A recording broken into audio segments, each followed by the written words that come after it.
Sejam todos bem-vindos ao canal Companheiros da Luz. Leitura do livro Evolução em Dois Mundos. Coleção A Vida no Mundo Espiritual, obra do Espírito André Luiz, por Chico Xavier e Valdo Vieira. Iniciemos então a leitura da parte 2. Capítulo 1. Alimentação dos desencarnados. Pergunta: como se verifica a alimentação dos espíritos desencarnados? Encarecendo a importância da respiração no sustento do corpo espiritual, basta lembrar a hematose no corpo físico, pela qual o intercâmbio gasoso se efetua com segurança, através dos alvéolos, nos quais os gases se transferem do meio exterior para o meio interno e vice-versa, atendendo à assimilação e desassimilação de variadas atividades químicas no campo orgânico. O oxigênio que alcança os tecidos entra em combinação com determinados elementos, dando, em resultado, o anidrido carbônico e a água, com produção de energia destinada à manutenção das províncias somáticas.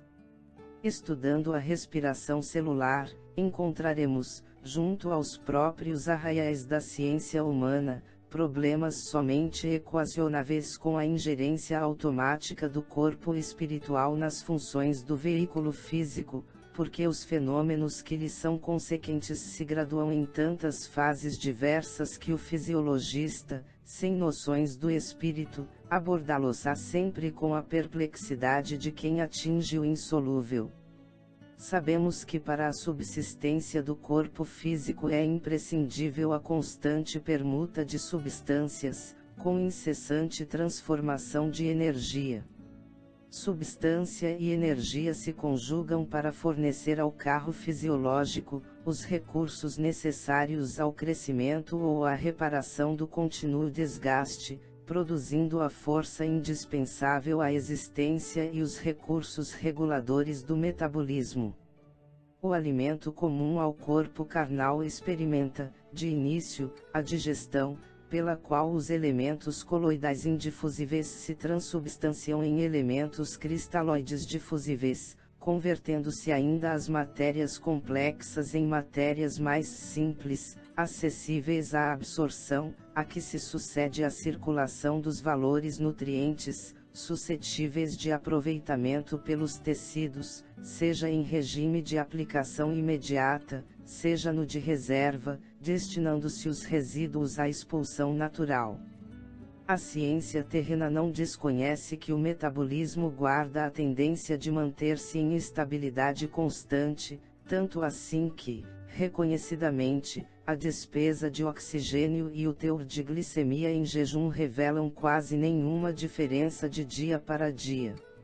É que o corpo espiritual, comandando o corpo físico, sana espontaneamente, quando harmonizado em suas próprias funções, todos os desequilíbrios acidentais nos processos metabólicos, presidindo as reações do campo nutritivo comum.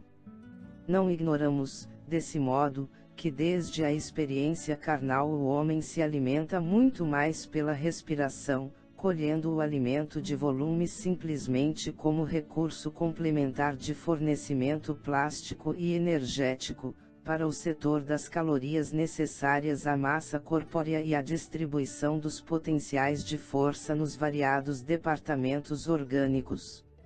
Abandonado o envoltório físico na desencarnação, se o psicossoma está profundamente arraigado às sensações terrestres, sobrevém ao espírito a necessidade inquietante de prosseguir atrelado ao mundo biológico que lhe é familiar, e quando não a supera ao preço do próprio esforço, no auto-reajustamento, provoca os fenômenos da simbiose psíquica, que o levam a conviver, temporariamente, no halo vital daqueles encarnados com os quais se afine, quando não promove a obsessão espetacular. Na maioria das vezes, os desencarnados em crise dessa ordem são conduzidos pelos agentes da bondade divina aos centros de reeducação do plano espiritual, onde encontram alimentação semelhante à da terra, porém fluídica, recebendo-a em porções adequadas até que se adaptem aos sistemas de sustentação da esfera superior, em cujos círculos a tomada de substância é tanto menor e tanto mais leve quanto maior se evidencie o enobrecimento da alma, porquanto, pela difusão cutânea, o corpo espiritual, através de sua extrema porosidade, nutre-se de produtos sutilizados ou sínteses quimio-eletromagnéticas, áuridas no reservatório da natureza, e no intercâmbio de raios vitalizantes e reconstituintes do amor, com que os seres se sustentam entre si. Essa alimentação psíquica, por intermédio das projeções magnéticas trocadas entre aqueles que se amam, é muito mais importante que o nutricionista do mundo possa imaginar, de vez que, por ela, se origina a ideal euforia orgânica e mental da personalidade. Daí porque toda criatura tem necessidade de amar e receber amor para que se lhe mantenha o equilíbrio geral.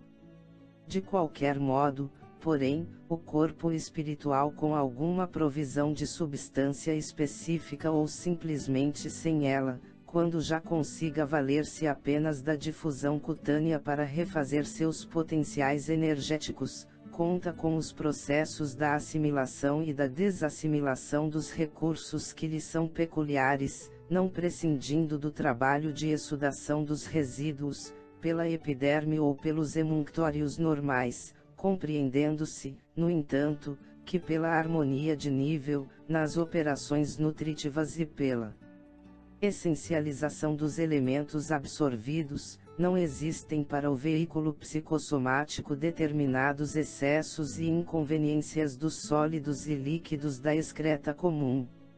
André Luiz. Uberaba, 16 de abril de 1958. Chegamos ao final deste capítulo. Não percam o próximo de número 2 da segunda parte. Linguagem dos desencarnados. Muito obrigado, boa reflexão, que Jesus abençoe a todos.